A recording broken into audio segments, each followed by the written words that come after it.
చేస్తాను బాబాయ్. బాగా అంటే పర్లేదు, రకంగా ఉంది, సోగా ఉంది బాబాయ్. అంటే సినిమా విషయానికి వచ్చేసి అంటే ఎలివేషన్స్ వల్ల కొద్దిగా ల్యాగ్ అనిపిస్తుంది అన్న. ఒక ఇంటర్వ్యూలో ఒక హాఫ్ అన్ అవర్ అంటే సెకండ్ హాఫ్ కొద్దిగా బాగానే ఉంటుంది. బట్ దీంట్లో ప్లస్లో వచ్చేసి అజయ్ ఘోషల్ గారి కామెడీ యాక్షన్ సీన్స్ బాగున్నాయి. మైనస్ వచ్చేసి అసలుకి ఎలివేషన్స్ వల్ల ల్యాగ్ అనిపిస్తుంది. ఇవే అన్నమాట. పబ్జీ, ఫ్రీ ఫైర్, AW కార్నెంట్ ఈ షాట్లు ఆడినా నేను ట్రైనింగ్ హాల్కి పోయి నేర్చుకుంటున్నాను అనిపించింది. ఆ షాట్లు అనిపించింది. బట్ స్టోరీ లైన్ అయితే బాగుంది, దాని ఎగ్జిక్యూషన్ అనేది బాగాలేదు. ఎందుకంటే మంచోని చేతికి అంటే అమెరికా లాంటి దేశాలలో ఫ్రీగా గన్ లైసెన్స్ ఉంటాయి కదా, మంచోని చేతికి పోతే ఓకే, చెడోని చేతికి పోతే ఎలాంటి వైలెన్స్ ఉంటుంది ఏం కథ అనేది బాగా చూపించింది. నాకు ఓవరాల్ వచ్చేసి action lovers, PUBG, free fire అయితే ఫ్రెండ్స్ నచ్చుతుంది. మిగతా వాళ్ళకి నచ్చకపోవచ్చు. బ్యాక్గ్రౌండ్ మ్యూజిక్ కూడా అంత ఏం లేదు, కొన్ని దాన్ని ఇరిటేట్గా అనిపిస్తుంది. లాస్ట్ వరకు కూడా అంత కనెక్టబుల్గా అనిపించలేదు. నవదీప్ గారి యాక్టింగ్, అజయ్ ఘోషల్ బాగుంది. అజయ్ ఘోషల్ కామెడీ సీన్సే బాగుంది, హైలైట్ అనిపించింది. రవితేజ గారి లుక్ కూడా బాగుంది, మంచిగా ఉంది. బట్ యాక్టింగ్ కానీ మంచి నెక్స్ట్ స్టార్ మంచి మూవీతో రావాలి. రవితేజ గారిని నేను రేటింగ్ ఎంత ఇస్తాను? 3.4 ఇస్తాను. Okay right. మరి హై అని కాదు, మరి లో అని కాదు, యావరేజ్ అన్న. అంటే ఏం బాగలేదన్న, ఫస్ట్ హాఫే బాగాలేదన్న. ఓరన్న ఇంట్రడక్షన్ కోసం ఒక గంట సేపు కూర్చోబెట్టింది అయితే ఇప్పుడు నేను చూడలేదు. మరి ల్యాగ్ చేస్తామని అనుకున్నా కానీ ఇంత ల్యాగ్ అయితే ఉండదు. సెకండ్ హాఫ్ అయితే చాలా బాగుంటుంది. ఒక పబ్జీ గేమింగ్, పబ్జీ ప్లాన్ అయినా ఎలా ఉంటుంది, పబ్జీ సీక్వెల్స్ అయినా నాకు అదే నచ్చింది ఇందులో. కానీ ఫస్ట్ హాఫ్ అయితే దండగా అన్న. అంటే స్టోరీ డల్ ఉందా లేకపోతే ఏం డల్ ఉందా?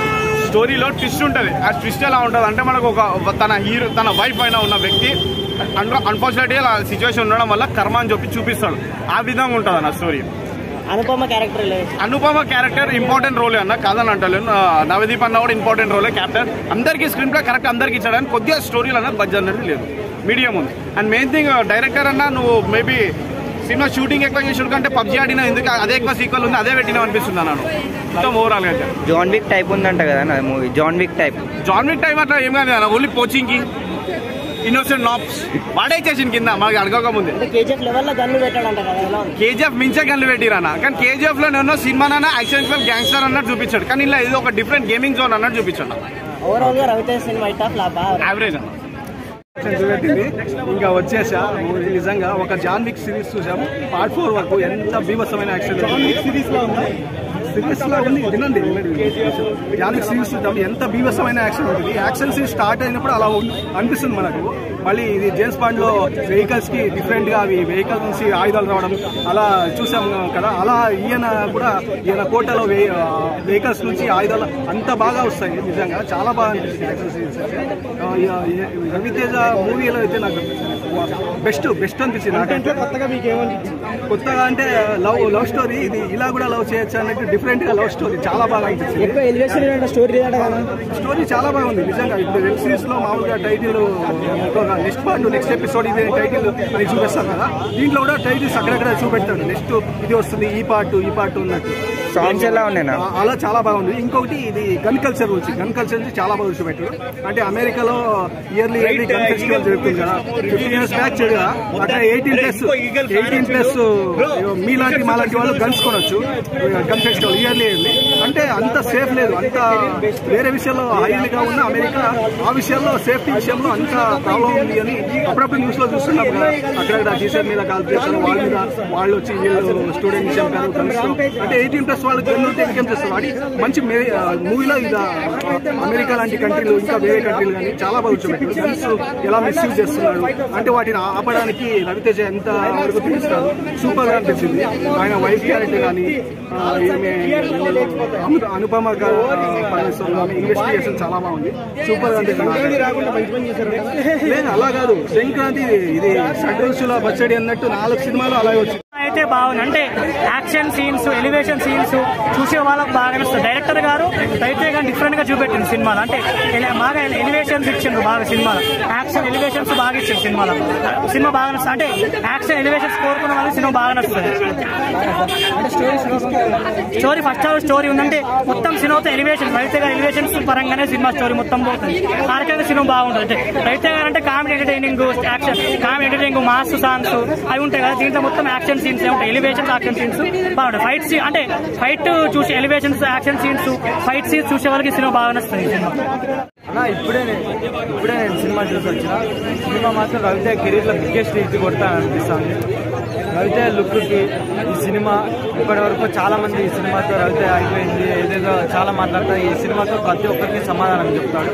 ఫస్ట్ టైం రవితేజ లుక్ కానీ గన్స్ మనము కేజీఎఫ్ అవి చూస్తాం. దాని అమ్మ మొగలి సినిమా మన తెలుగు సినిమాలో వచ్చింది. మనం దాన్ని ఎంతో సెలబ్రేషన్ చేసుకోవాలి. సినిమా మాత్రం వేరే లెవెల్. క్లైమాక్స్ ముందు ఒకటి వస్తుంది నాకు సీన్ మాత్రం అమ్మోరు ఇట్లా గన్నెలు పెట్టి ఒక్కొక్కరికి కాలుస్తా అంటే థియేటర్లో పూనకాలే. ఓకే అన్న, థ్యాంక్ యూ. స్టోరీ వచ్చేసి టెక్నికల్ స్టోరీనే, బట్ తీసిన విధానం చూపించిన విధానం చాలా కొత్తగా ఉంది. మూవీలో పాజిటివ్ వచ్చేసి ఏంటంటే రవితేజ గారి performance, top notch action sequences, and మళ్ళీ మనకి BGM, background music, production values, screen play చాలా బాగుంది. అండ్ స్టార్టింగ్ సినిమా అనేది చాలా స్లోగా స్టార్ట్ అవుతుంది. బట్ ఎప్పుడైతే మనకి మూవీలోకి లోపలికి అంటే మెయిన్ రవితేజ దగ్గరికి వెళ్ళిపోతామో అప్పటి నుంచి మనకి మూవీ నెక్స్ట్ లెవెల్ అనిపిస్తుంది. మనకి ఇంటర్వెల్ బ్యాంక్ చాలా బాగుంటుంది. సెకండ్ హాఫ్ వచ్చేప్పుడు ఏంటంటే యాక్షన్ సీక్వెన్స్ ఉంటాయి, రవితేజ గారి ఎలివేషన్లు ఉంటాయి. బట్ ఎప్పుడైతే మనకి ఫ్లాష్ బ్యాక్ స్టార్ట్ అవుతుందో మనకి స్టోరీ అర్థమైపోతుంది. ఓకే, సేమ్ రొటీన్ స్టోరీ, అదే ఫామ్లో కొత్తగా అయితే ఏం లేదు అని అనుకుంటాం. బట్ అలా ఉన్నా సరే చూపించిన విధానం అండ్ సెకండ్ హాఫ్లో మధ్యరాత్రి ఫైట్ అనేది ఒకటి, ఆ సీన్ ఏదైతే చాలా బాగున్నాయి. వాటి కోసం మళ్ళీ వెళ్ళినా తప్పేది అనిపిస్తుంది మనకి. టైగర్ నాగేశ్వరరావుకి ఈ మూవీకి డిఫరెంట్ ఏంది, స్టోరీ ఎలా ఉంది? ఇప్పుడు టైగర్ నాగేశ్వరరావు అనేది అది ఒక దొంగల స్టోరీ, వాళ్ళ ప్రజల కోసం స్టోరీ. ఆ సినిమా కూడా బాగుంటుంది కానీ జనాలు హిట్ చేయలేదు. ఈ సినిమా డిఫరెంట్ స్టోరీ. ఇది ఒక యాక్షన్ డ్రామా, ఒక అసాసిన్ కదా. ఒక అసాసిన్ అంటే మనకి అదే హాలీవుడ్లో అసాసిన్ క్యారెక్టర్ జాన్ విక్ అట్లా ఎట్లా వేస్తారు, మనకి సైంధవ్లో వెంకటేష్కి ఎట్లా వేస్తారు, ఆ టైప్ ఆఫ్ క్యారెక్టర్. దానికి నేను కంపేర్ చేయలేము మనం. అది స్టోరీవే, ఈ కాన్సెప్ట్. కామెడీ ఎలా ఉంది? కామెడీ మీకు ట్రైలర్ చూసిన తర్వాత ఈ సినిమాలో మీకు కామెడీ ఉందా అని అడగకూడదు. ఎందుకంటే చాలా మంది రవితేజ గారి సినిమాలో కామెడీ లేదు ఈ సినిమాలో అని అంటున్నారు. మీరు ట్రైలర్ చూసాక కూడా, మీరు పోస్టర్లు చూసి ట్రైలర్లు చూసి కూడా మీరు కామెడీ కోసం ఈ సినిమాకి వస్తే మీ అంత బ్రెయిన్లెస్ పిల్లలు ఎవరు ఉండరు అంటారు నేనైతే. బట్ ఎందుకంటే మరి ఇక రెగ్యులర్ కమర్షియల్ సినిమా చూసుకోవాలి రవితేజ గారు. ఒక different action story base same అయినా సరే ఒక యాక్షన్ మూవీ పోర్ట్రేట్ చేయాలనుకుని చూపించారు రవితేజ గారు. అది నాకు బాగా నచ్చింది. సో నేనైతే కామెడీ లేదు అని సినిమాకి నెగిటివ్ ఇవ్వడం అనేది చాలా మీనింగ్లెస్ పాయింట్ అనేది. కార్తిక్ ఘట్టం లేని రవితేజ గారిని ఎలా యూజ్ చేస్తారు? చాలా గట్టిగా యూజ్ చేశారు. అంటే